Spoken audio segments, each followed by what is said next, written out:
Olá! Os povos indígenas saíram vitoriosos nas eleições de 2020. Foram eleitos 237 representantes dos povos originários para cargos de vereador, vice-prefeito e prefeito, sendo 28% a mais do que na eleição anterior. Além disso, houve uma alta na representatividade nas mulheres indígenas. Em 2016, foram eleitas 15 mulheres. Já em 2020, foram 41 mulheres eleitas, o que representa 17% de todos os indígenas que terão cargos eletivos municipais a partir de janeiro. E para avaliar esses resultados, a entrevistada desta edição do Palavra Aberta é a única representante dos povos indígenas na Câmara, deputada Joênia Wapichana, da Rede de Roraima. Bem-vinda, deputada. Muito obrigada. Bom, deputada, eu queria que a senhora avaliasse, inclusive, o aumento do número de candidatos nestas eleições municipais. A que se deve esse aumento também no número de candidatos? Principalmente a necessidade de pautar a matéria indígena nos espaços e também em diversas instâncias, como os cargos municipais, ter políticas públicas específicas aos povos indígenas, representação que vem da comunidade. Mostra também que isso foi um aumento do interesse, a participação indígena nas eleições, por diversos fatores, como o próprio exercício da cidadania. Hoje nós estamos mais cientes dos nossos direitos como cidadãos brasileiros, que fazemos parte dessa sociedade, buscamos essa representatividade indígena nesses espaços, e o direito de participação, o direito de votar e também ser votado. Nós temos as comunidades indígenas hoje que têm uma realidade diferente que muitos conhecem, jovens que estão aí nas universidades, indígenas profissionais, lutando pelo direito a essa participação, seja ela no espaço político ou também no executivo. Isso mostra que os povos indígenas estão cada vez mais participativos e interessados de fazer parte da sociedade brasileira com suas atribuições e competências. Agora, deputada, alguns candidatos denunciaram que havia preconceito de adversários ainda. Como vencer esse desafio também? Olha, isso é uma realidade. Nosso país ele foi construído à base de um racismo, de um conceito de colonização forçada aos povos indígenas. Até hoje a gente ainda luta contra esse tipo de preconceito e racismo que os povos indígenas enfrentam no dia a dia, seja ele na questão que ainda vem o indígena como tutelado, como incapaz, e até mesmo de verem os povos indígenas como aquele que luta contra um desenvolvimento tido econômico, por conta, principalmente, que nós lutamos pelo direito ao reconhecimento das terras indígenas. Isso traz ainda um conflito em inúmeros lugares, né, do Brasil, que ainda tem seus direitos ainda a serem implementados, lutando contra as invasões de terras indígenas, que cobiçam os recursos naturais que estão dentro das terras indígenas, e não veem os povos indígenas como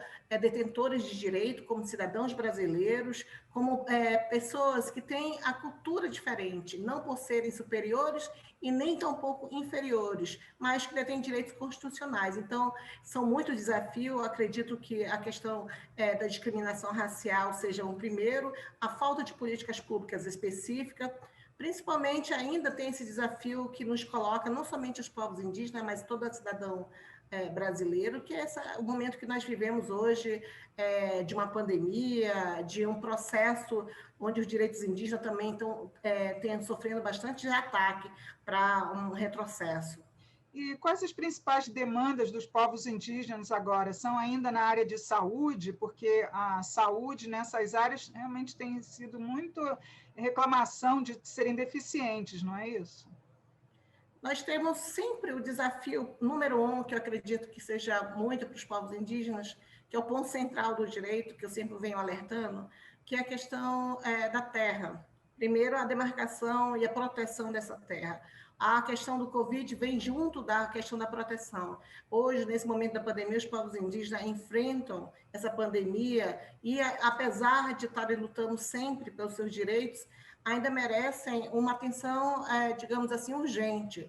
Por mais que a gente tenha colocado política, recentemente nós aprovamos a Lei 1421, a qual eu fui relatora, por mais que as organizações indígenas, líderes indígenas, alguns partidos políticos conseguiram decisões importantes, o Supremo Tribunal Federal, para que fizesse com que o governo implementasse ações urgentes para proteger e até mesmo um plano de enfrentamento ao Covid-19, ainda está muito tímida essa implementação, ainda não existe uma agilidade. Então, isso faz com que os povos indígenas estejam mais vulneráveis ainda nesse momento de pandemia. Além de enfrentar ainda as invasões do dia a dia, a questão do avanço do desmatamento que vai em direção às terras indígenas, a degradação ambiental, as invasões de garimpeiros, que hoje alguns povos indígenas vêm.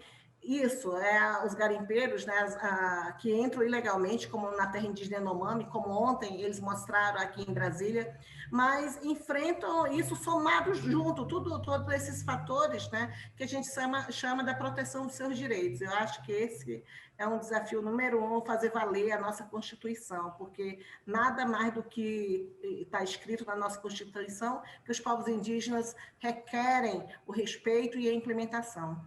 E, por último, eu queria que a senhora avaliasse o que ainda é preciso para incentivar os povos indígenas a participarem mais das eleições como atores principais, ou seja, para serem eleitos.